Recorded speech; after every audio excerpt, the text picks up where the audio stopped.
Hello, ano yung mga dapat natin tandaan kapag nawala yung ating driver's license? Kasi alam naman natin na napaka-importante ng driver's license. Hindi ka pwedeng magmaneho ng kahit anong sasakyan kung walang ang iyong driver's license.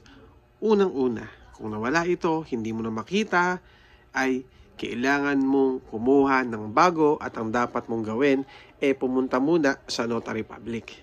Kumuha ka ng affidavit of loss. So may bayad po yan mga kaibigan kasi nga po ang notary public ay isang private at kailangan mo siyang bayaran yung kanyang transaksyon.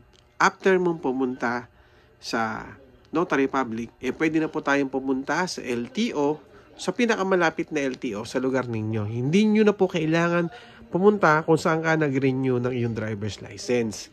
Kahit saan pong LTO yan. Pwede nyo pong dalhin ang inyong affidavit of loss at doon ay pwede na po kayong kumuha ng bago o magpa-duplicate. Okay? Pero syempre bago po yan. Kumuha ng bagong driver's license ninyo. Meron din po tayong babayaran sa LTO. So ganun lang kasimple, ganun lang kadali kumuha ng driver's license. At syempre mga kaibigan, halos isang araw lang or wala pa ngang isang oras, 2 oras, basta hindi ka aabot ng kalahating araw, makukuha mo na yung inyong bagong driver's license. Kung ang driver's license mo, ulitin ko mga kaibigan, ay nawala.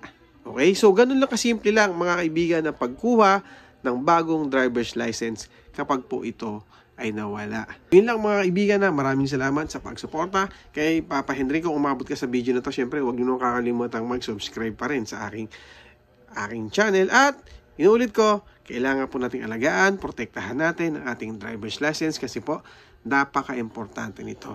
Kapag wala tayo nito, inuulit ko, hindi ka pwedeng magmaneho ng kahit anong sasakyan. Yun lang. Thank you.